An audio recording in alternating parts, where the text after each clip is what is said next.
Jarrad Seng, welcome back. Hello. Dude, this is my first ever dual podcast that I've led, so welcome to the opening round. Happy to be the guinea pig, You are the test subject. Mate, I'm glad. Use this one as the warning to Exactly.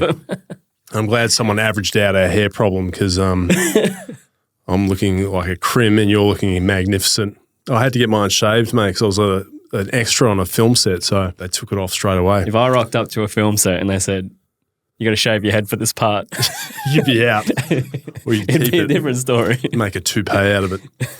How are you enjoying Melbourne? You've lobbed in from WA. You're a WA boy. Yeah. Shout out to the south of the river. Yeah.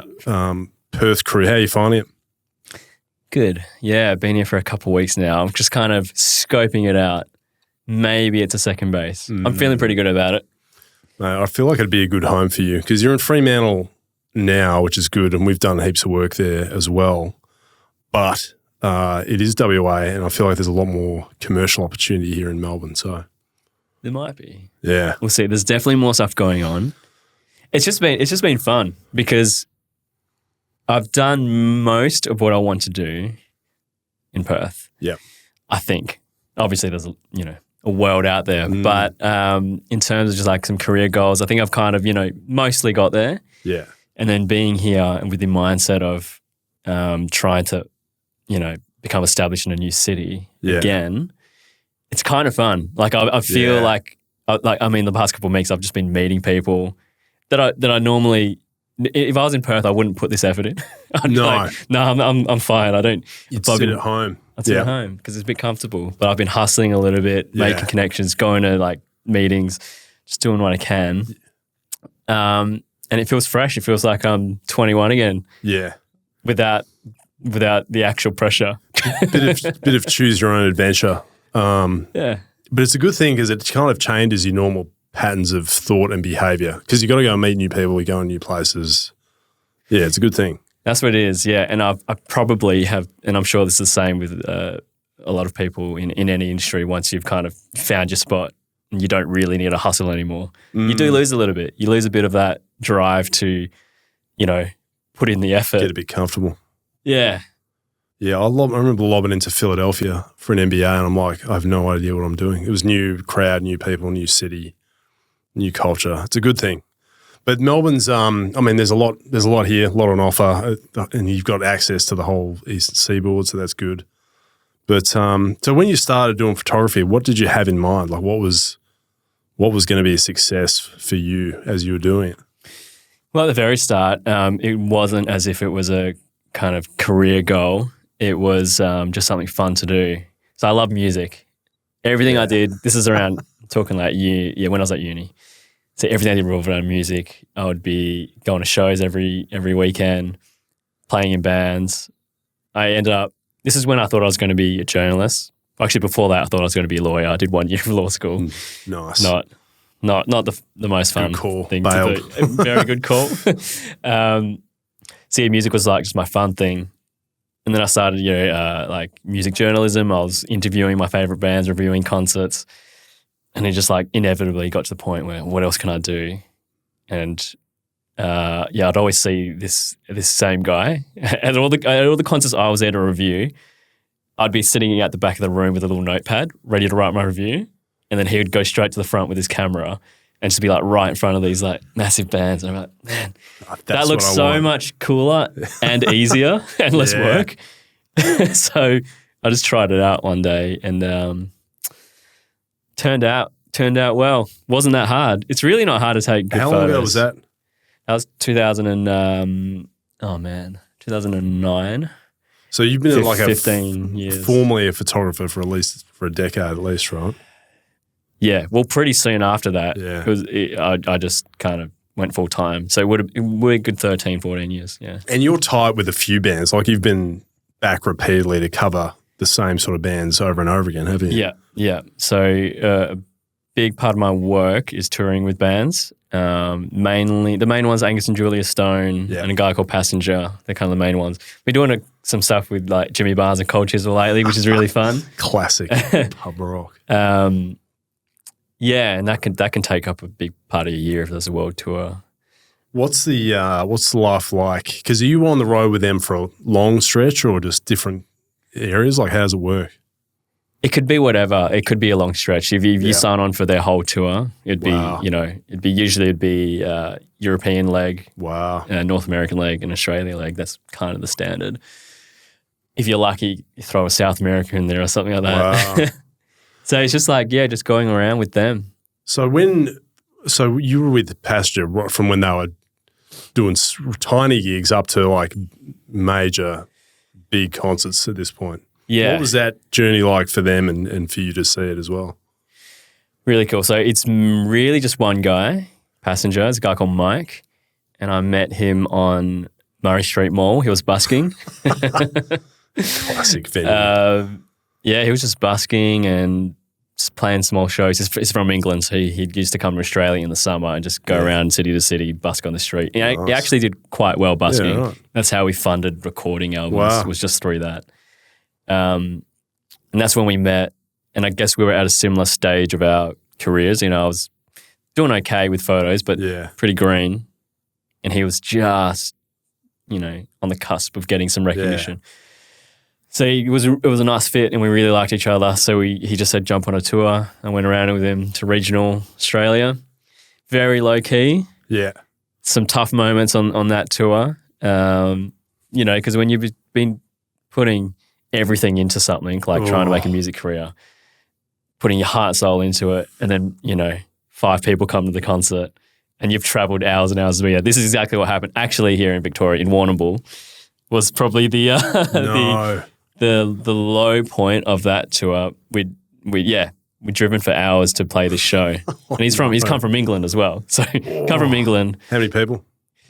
Less than 10 for sure. Maybe another 10 in the room, but they were like the bar regulars talking through the whole thing, right next to where the stage is as well.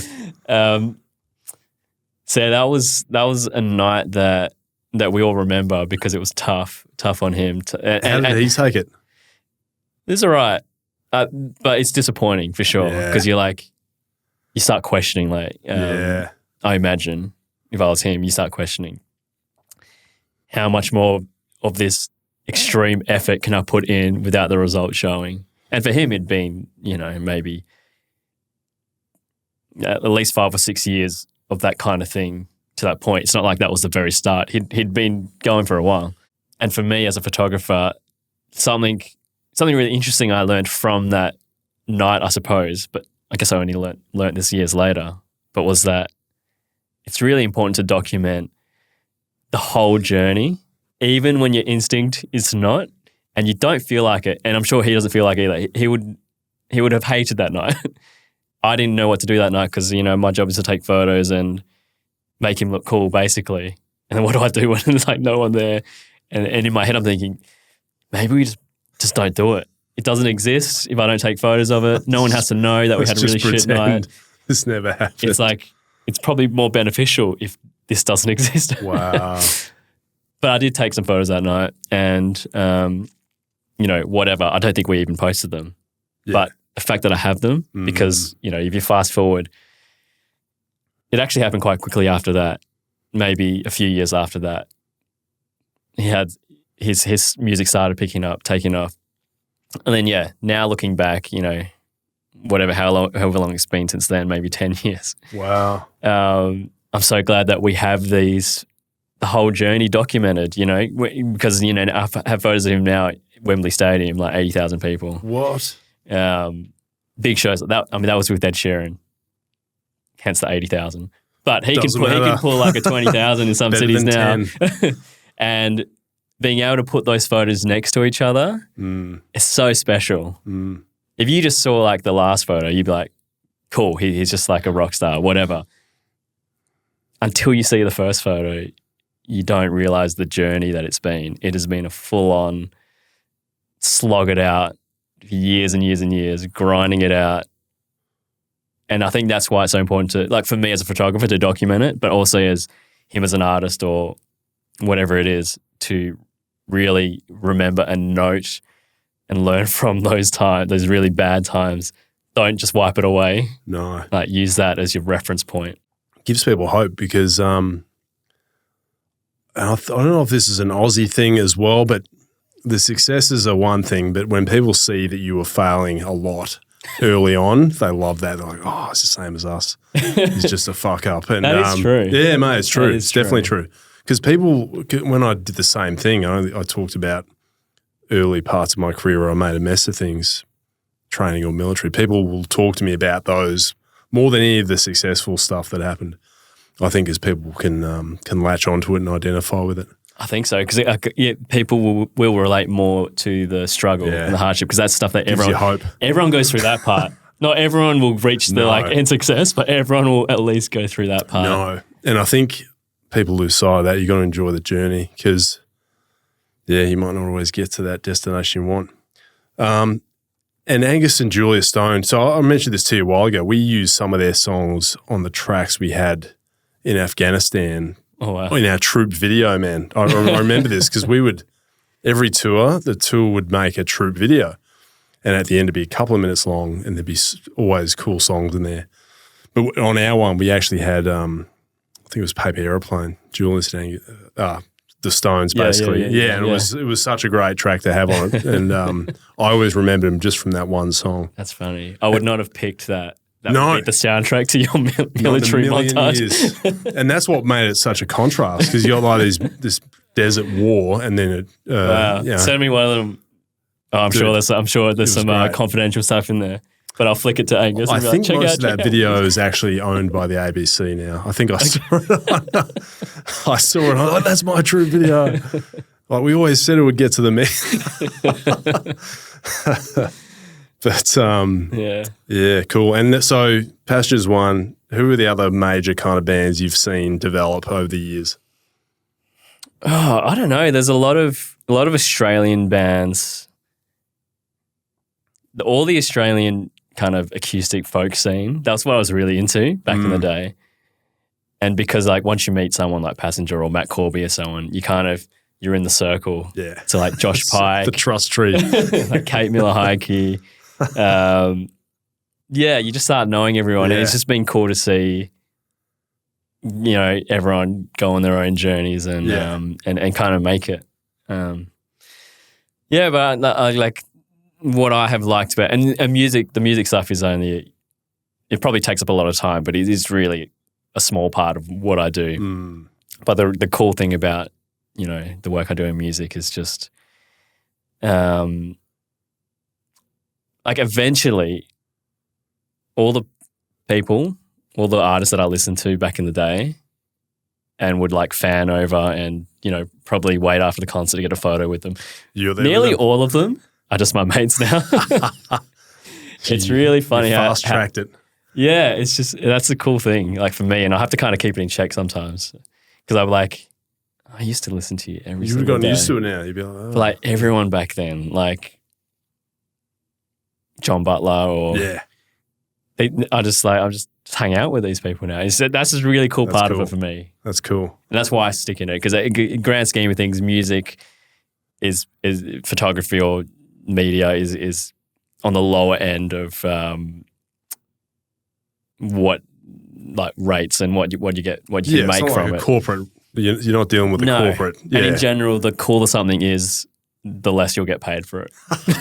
Because more people want to do it and will do it for free. Yes, that is a good point. But I always keep the music part of what I do alive. Like reality TV. It's like they know they can pay you dirt because you'll just do it anyway because it's so much fun. Yeah, exactly. Yeah. If you know everyone's just going to do it anyway, fine. And that's with music. Like everyone just wants to do it. So if you're doing, how much is it more enjoyable though? You do a lot of corporate stuff. You've done tourism work and a lot of other corporates. How does it compare? The two worlds totally different? The worlds are pretty different. Something that I've started realizing over the years is that while the worlds are really different, things like photography technique or like lighting kind of translates over to different things. And that's why I think I've done myself a favor in being spread across a diverse range of genres and industries. Because there's a couple ways you can do it. I have a mate, Benjamin Hardman, and we kind of started up at the same time. And we went completely different roads. My strategy was do a bit of everything. Yeah. Have like varied experiences And that's worked out really well for me. He went the opposite road. He went, I'm only going to do one thing, which was Arctic photography and video. That's hardcore niche. Super niche for a guy from Perth as well. But he moved to Iceland, just became this lord of ice photography, and now he's filming for like Planet Earth and stuff like that. So when you guys compare notes, how do you determine who's had the greatest success over that period? I think we're both just jealous of each other, which is a good sign. You told me about this guy. He said he was out with Nat Geo and that. He does all that stuff. Yeah, it's amazing. That'd be mad. And adventure. like our memories of early on were just like driving around in a tiny little car around Iceland, sleeping in the car, having like cold baked beans. Yeah, like we were just out there because never forget that stuff. We just wanted to do it. So yeah, that like when we compare the way we've done it, like I said, like we're jealous of each other. And that's good. Like he's like, man, you get so many different experiences. Like every day you're doing something different. And I'm like, yeah, but you're the master. You're the master of this world thing. Renowned in your field. So yeah, but I like the way I've done it because I do like applying what I've learned from music photography, for example, to like, you know, a fashion shoot or a tourism job to this shoot. There's a lot of crossover, and it gives you this more kind of rounded view of like how to shoot or like what a client might like, or I like that aspect of it. Well, this is like, and I remember when we talked about this because you ended up doing the photograph for a book cover, and I'm like, you kind of know the stuff I'm after. I want something different, a bit edgy, and so you were able to translate that really well. So I think, and having that background of music and different fields like made you you have a different eye for things, which I think's a real skill.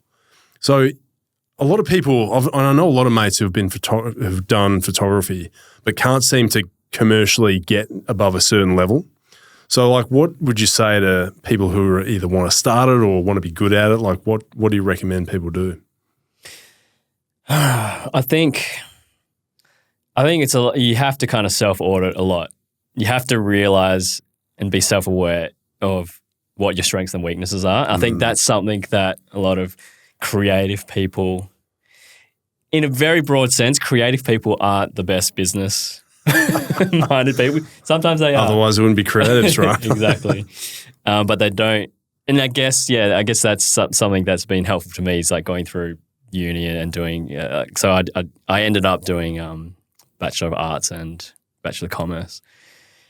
Not exactly sure if it really translated to like what I do, but I do try to look at things, you know, business case for things, even creative things. So I think a lot of photographers who do, or creatives who just start out wanting to do that creative thing tend to overlook all the things you would normally do if you were starting a business. What's your strength? What's your weakness? What's the opportunity? What's the threat? All that kind of stuff. And I guess for me, or what I tell younger photographers is like, what's your thing that makes you different? And it doesn't have to be skill. That's just one thing that could be like your key difference. But obviously, you know, only one person can be the best photographer in the city. If that's not you, what have you got? Is that your professionalism? Like, that's me. That's me. So what are you going to do? Is it like your communication? Are you super reliable? You need to see what is that thing and just hammer it in and be aware of that. Yeah. And I guess that applies to any kind of business or the way you're dealing with things. But I think people tend to focus too much on skill. Yeah. You definitely needs to be there, but that isn't the only selling point. And when I'm hiring people for a job, sometimes I need to hire a crew for big productions. Quite rarely the best photographer or the best cinematographer is the one I want because they're difficult. So not reliable. Barista. They take too long to reply, and then I'm in limbo all the time. And more often than not, I'll go for either reliability or what their presence will be like on set and how that will affect other people. Dude, I've found it's like someone who's young and hungry and wants to work hard, is often the best way to do it. That's my own experience from getting contractors and videographers in. It's like you want people who are keen and easy to work with because when it's not that, it can be difficult. Exactly. And so don't worry if you know that you've got, there's a bit of a shortfall in skill level, because you might be looking at, photographers you admire on Instagram and being like, I don't have no idea how to do that. Doesn't really matter most of the time. You can learn how to do that at some point, but what you can do right now is show how much you want it, how hard you're going to work for it. That's its own kind of key difference. And when the actual process of doing the photography, editing and submitting it is only like what percentage of the overall workflow that you do. Like there's quite a lot of, you try and develop business contacts and generate more leads. Like a lot of it is exactly that background work, and then you get the job every now and then, right? Exactly. Yeah. Even editing is a high, takes up more time than the shooting. So like if you look at it really broad overview, the shooting part is actually shooting, camera in your hand, is probably like 5%. I was quite editing double the time. Well, I saw your time lapse of editing at my house, and I was just playing Call of Duty the entire time, and I was questioning my kind of contribution to society at that point.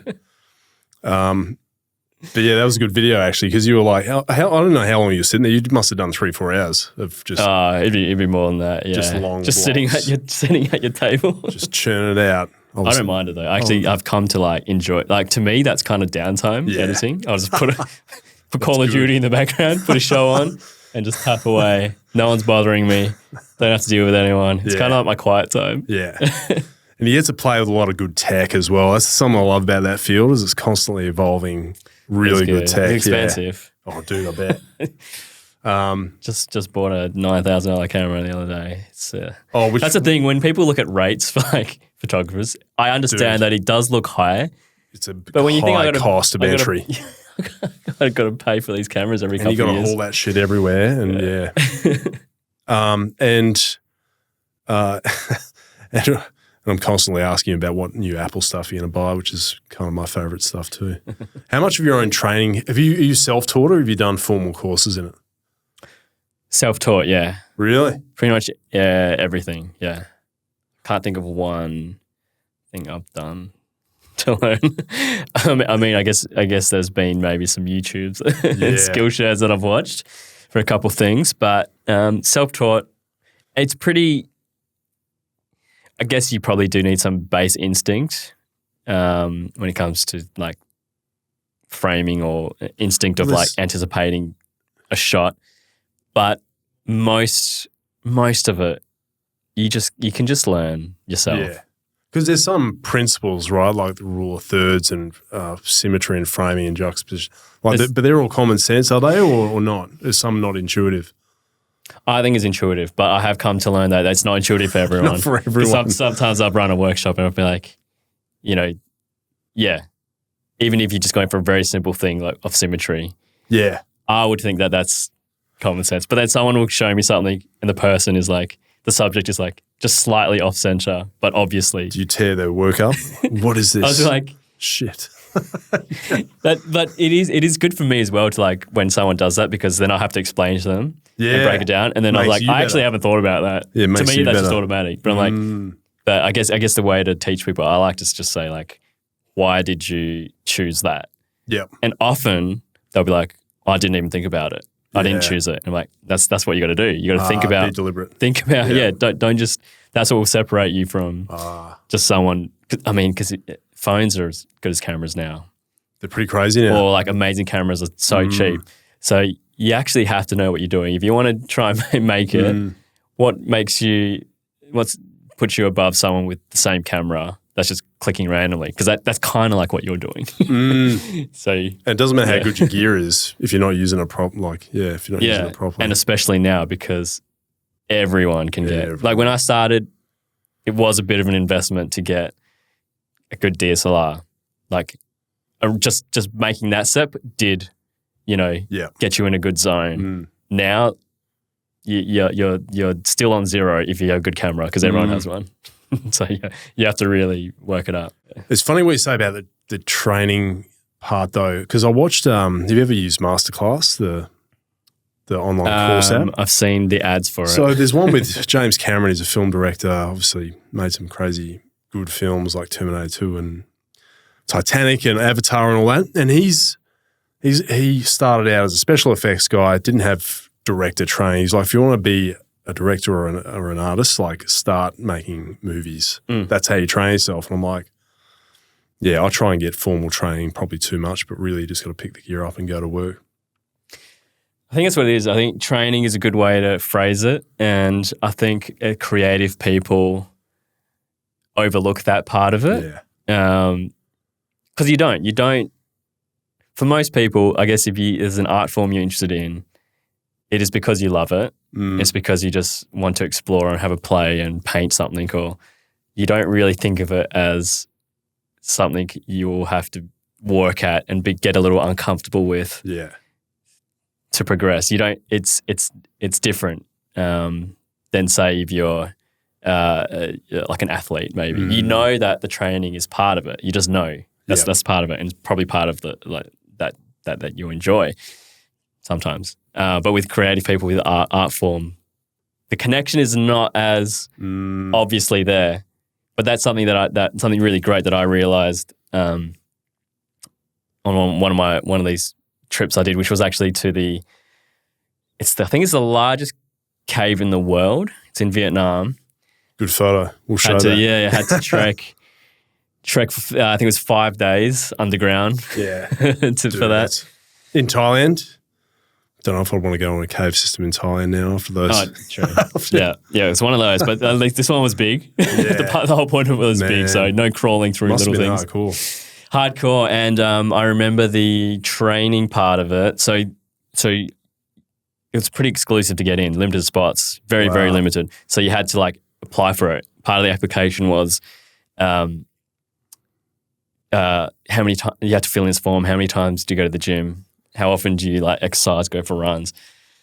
And for me, I was like, the answer is kind of zero to everything. Go to the gym, but I don't train. I was like, but I thought that I might get in trouble for that, or my application won't go through. So I just kind of ticked. Yeah, I do all this stuff, obviously. Fitness buff. I was like, whatever. And then I got accepted into it. And then as the day got closer and closer, I started thinking about that form. And I was like, they probably did ask that for a reason. They're going to kill me. Am I going to get smashed? And am I going to be like the worst person? Is everyone going to be waiting for me like to catch up? And I started freaking out. And so like for the first time in my life, I started going for runs. This is when I lived in Mount Lawley. So I was great place to run. I was doing laps around Hyde Park, and I'd set myself a goal like do this many runs every day. And I'd kind of like I'd start off strong, and then I was doing laps, and then eventually I'd start cutting the corners of the park, and so I was just running. It's because running sucks. I was just being less and less each round, and because that's your instinct at the time. It's like make it easier. Yeah. And then after a while, you get some clarity. You're like, what's actually the point? Why am I doing this? Yeah. I'm not really doing these 20 laps, am I? I'm really like, why even do this? Because the purpose is to make it hard for yourself so that the next time, you can go a little bit further. Exactly. And that's when it kind of clicked for me, the connection between, that's actually the same as creativity too. You can't just go in and do the things you're good at and coast on that. Like you'll just stay put. There's actually so much benefit in like stretching that little bit further, grinding it out. And this is something that I is kind of going off tangent a little bit. But when I started out, the first jobs I did in photography were nightclub photos. So I was shooting. I'm sure you remember similar. What is it? Mustang.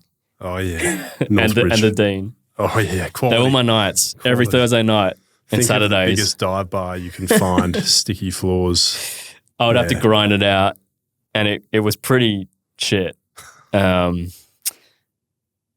you just had to do it, and you just learn. You just learn how to deal with people, how to deal with idiots, and just get this in your mind that this is work. I'm going out and working, and then I'm going home. And I'm sucked at the time, very grateful now because I feel like there's something built in from when you have to go through all this shitty stuff, because a lot of people coming up now, you don't really, it's not a step that is mandatory anymore. It was back in the day because that's the only thing you could really do when you're starting out. Now you can go straight to like brand stuff on Instagram or whatever. You can just go straight into content It's things. the platform. But I think a lot of people are missing this kind of training step where like you got to be put through your paces and you'll have to do a ton of stuff that you actually don't like. Yep. But it will build up all these skills. And so similar, like the cave thing was like, I'm glad I ran those laps because it taught me that remember this for the whatever. Like it's not like I do much exercise now. It didn't really teach me much of a lesson there. But he taught me the lesson in creativity that the grind is where you will make your leaps. That's when the progress will happen. It's not going to happen if you do the same thing that you're good at over and over again. Yep. It's gonna come from like this stuff that you actually probably hate at the time. Guys from the military will do the same thing. They'll guys and girls will ask us about leaving, and there's always that period of apprenticeship where you've got to start from scratch. And I had this when I went to business school, man. I just knew nothing. And I had to go work in a major corporate for a couple of years just to get the language down and really do that hard work, which I didn't love. But looking back now, that's what gave me a foundation to do other things in business. It's probably no different, I'm sure. Yeah, I think I've come to enjoy that now. Yeah. Like, for example, what I'm doing now in Melbourne, I feel like I am grinding it. Yes. I'm doing things for the purpose of meeting people. Yeah. And making connections, not financial. Well, I guess I'm investing long term. Yeah. But it's fun. I guess it's more fun for me now because there's not really any pressure. Like it doesn't actually have to work. I've kind of already made it work. But like, it's just this idea of starting fresh and having to make all these new connections and do all these things that, you feel like you've already done, 10 years ago. Starting again. But I like it. What sort of fields and clients do you think you're going to get into here? I'm not sure. I mean, what I do in Perth is I'm in a pretty good place there. Yeah. And I guess a lot of tourism productions and like productions, so not things where I'm kind of overseeing a whole campaign. Yeah. Rather than just being the photographer. Yeah. So it's about just trying to see if I can find my place here on this side and get a few of those cranking. But like tourism is where I have a pretty good reputation. So I'm hoping to just like slowly just let people know. Yeah. If there's something on this side of the country, I'm here. I'm not far anymore. You don't have to factor in the hotel and the flight anymore. I'm right here. So when the Survivor producers call you again and ask you to come back out, what are you going to say to them? Work out what the theme is first. The last time there was a little call was Isn't blood. There blood a creatives like? Yeah, that's actually. I remember you talking about that. We were nearly back together. Dude, no, because they would have cut us out because this is Blood vs. Water, which was filmed in 2022, late 2021, I think it was. Still COVID. They were having trouble getting us. Borders were the couldn't issue. get us out of Victoria into Queensland to film. And I knew the producers went quiet for about 4 or 5 days. I'm like, the days that they're talking to me. On the phone to us every day, and then they just disappeared. I'm like, these fuckers are drumming up people from Queensland and W. Yep. And I was sitting there going, they're fucking going to cut us out. And obviously they were. Glad they didn't because it worked out well for you that time. That would have cooked me. Yeah, would have totally missed out. Yeah. But did you take what's the biggest thing you took from the first time into the second time that made a difference? Dude, I think when you've done something once and you didn't, because the first time I did it, I didn't really know the game. I didn't know what I was getting into. I didn't have a clear goal when I was going into it. I'm like, why are you actually doing this? Second time I went in, I thought about why I was doing it and how I was going to get to that goal. So I'm like, and I was also a parent, so it was totally different. I'm like, we're going away, both it's me and Sam. We're leaving our kid at home. He's young. He's 3 years old. So if I'm going to take time off to do that, I'm going to try and win it. Has to be worth it. And it's the only time in my life I've ever gone, I'm going to try and win something. And so we kind of came up with a loose set of principles on how we're going to do it. There's also a bit of luck too because there weren't many second-time players. And when you played it once, you kind of know what to expect. All of a sudden, you don't have to worry about all the crap that goes with the logistics of playing surviving, just worry about the actual gameplay. Yeah. So we were kind of lucky in that sense. Bit of a perfect storm. So when they call you up, what are you going to say? You'll have to go back. I'm keen to go back. Oh, do it, man. But as every year passes, I'm a bit less keen because I feel my body hurting more. Oh, dude. I reckon prime time was when I did go on, body-wise. How old are you now? I'm 36 now. I was 29 or 30 when I did it. And I was like, I feel like I was just feeling good. And, as each year goes past, I'm just like, I'm just more tired. Like, I don't know if I can do it well anymore. I'll still do it, but like, and not that I was there in the first place as any kind of physical threat. The thing I did feel realised good. though, the physical part's like Yeah. almost nothing. Yeah. People get to the end and they've done nothing physical before in their whole life. It's just if they're good socially, you know, they're in the running. That's what I'd have to rely on. I'd have to step that up a little bit. Yeah. Yeah, cool that's how we first met. Was you bashing me in the head with a freaking cushion or whatever it was, a rock hard cushion. I think they put you forward as a sacrifice because I was like, I'm up against Lockie again for the third time. He'd already beaten me twice. Yeah. I'm like, fuck this guy. And then they chose you. I'm like, oh, this should be pretty easy. Actually, I chose it myself. Oh, did you? You deserve extra points for that. Lockie was a bit upset about that because he wanted it. Oh, mate. He wanted to take you on, and I'm sure you wanted it too. I did. But I looked around at everyone. It was like you, Luke, Kent. Couple of big boys. Boys. Yeah. I'm like, chances of winning, very slim for anybody. What's the least embarrassing? Or like, how do I come out of this like the best? I was like, I have to take on the biggest guy. That's the only way I'm getting through this, like with any kind of positives. Because if I go against like someone else and just lose, it's just a normal fight. But I'm like, no, make it a thing. I'm gonna take on the biggest dude. Yeah. And every second I last is a win for me. That is true. If you don't beat me in like 5 seconds, I feel like I've won. They basically put us on this platform in a mud pool and you got a giant cushion and you had to try and bash each other off the mud thing. But the problem was by the time we got up there, I feel like 10 other people had done it. Yeah, and so you did a good job of just pinning. I couldn't worming around on the ground. You. But by the time I'd finished that, like I'd lost a lot of skin off my knees, legs. Right, I got you. I was voted I got you out. on the way out. Dude, I was sick as a dog when I got home for like 2 weeks. Oh, man. I just had some mad jungle infection in my legs.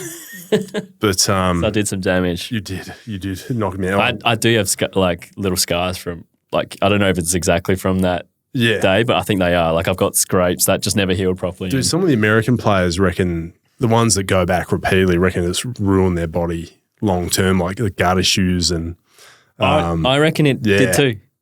I never had any gut metabolism kind of issue before. As soon as I got back, and it's from the nearly 2 months of eating nothing. Yeah.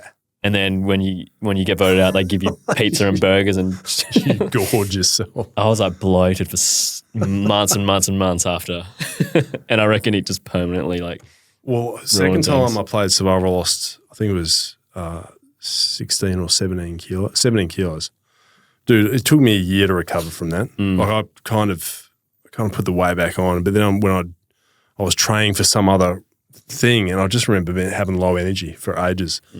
It smoked me. So I'll be excited to watch the new batch of people coming through. It'd be good. What else, man? Where are the best venues you've been to so far in Melbourne that you love? Like Palais. Yeah. Forum. Forum's good. Be there not too long. I'm going to shoot The Offspring. Oh, really? It's been fun just discovering different places around Melbourne. Yeah. You've been on the West Coast for ages. It's a funny place, WA. It's stunning. It's lifestyle's 10 out of 10. Like, how do you compare East Coast versus West Coast living? Well, how to say? I think I'll always live in Fremantle. I don't think in WA. I don't think that'll change. Yeah. It's just like what will change is how much time I'm actually there. But I think that's my place. Yeah. It's just chill. It is. And I guess it's because a lot of what I do is quite hectic on the road. Like it'll be months and months of just like moving city every 1 or 2 days. Yeah, right. It's quite a slog. And then when I get home, I want the opposite to that. I don't want to be in a big city keep all anymore. your flight stubs in a stack or Like yeah, most of them. How many flights will you take on a busy year? 100. 100 flights. Busy tour, yeah. That's a lot. It's been a bit less. It gets less and less though. That was probably the peak of it. Yeah. It's definitely getting less. I know because I've been downgraded from my platinum status. Oh no, so that's how I know. Things are slowing down. Pack it up. No more. Over. It's done, Qantas. Yeah. No, I like the chill West Coast. But having been there my whole life, there's something exciting about being in a bigger city. And I know in the grand scheme of things, Melbourne's not like a massive city compared to like some places around the world. Yeah. But I like it. Yeah. Stuff's happening. Yeah, there's still a lot going on. There's a lot going on here. It's good, especially kind of in the field I'm in. I find it East Coast is easier, but again, I'm same as you. I grew up in WA, so I always go home, so I love it. All right, man. I think that's it. Give us some final bits of advice for up and coming photographers and artists. Final bits of advice. I don't know, man. Kind of just what I said before about like not focusing everything on skill, talent. Obviously, it's very important. I mean, the slogan I throw at people always, younger people, is like, work hard and be nice to people. That'll get you a lot further. It's funny, a lot of people do the first bit and they forget the second bit. Yeah. Because those are the key indicators of like, if I'm going to want someone working with me, going to have a good attitude, are they going to work hard? Those two, I'd rather those two than the best. I'd rather they're like the fifth best photographer. Yes. That works hard and is just fun and easy to deal with. I'd rather that than any like issue, because the difference in quality, especially these days, especially with technology, with how easy it is to learn and pick up things, the difference between like the best and like the fifth best or the 10th best, very little.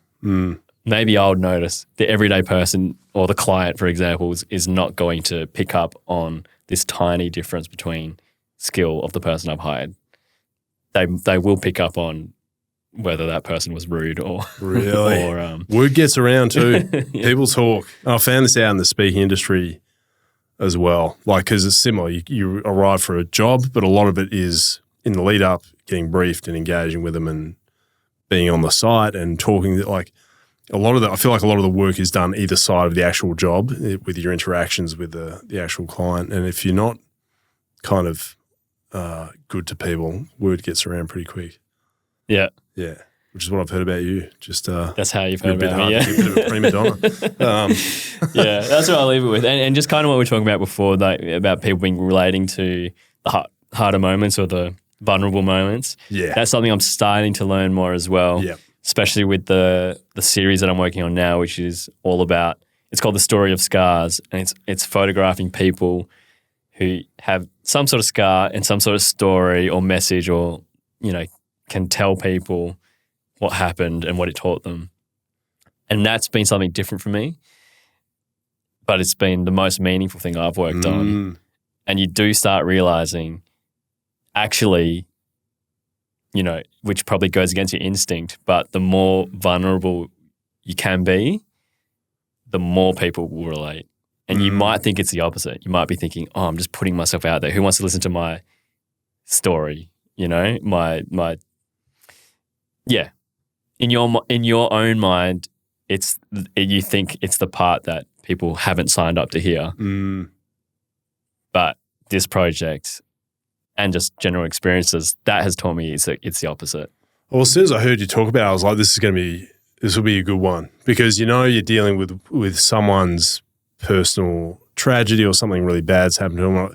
You showed me some of the photos, like mastectomies, lost limbs, burns. Like there's a lot of things that people have been through kind of hell, and I think as a project, it'll be a really good one. When do you think that'll come out? Well, it's kind of like a slow drip at the moment. Like the end goal has always been a book. I need to shoot a lot more. I've probably shot about 20 portraits over years. Yeah. The the ballpark number in my head is 100 to make a book. I want a hefty book. I don't want like a little flimsy thing.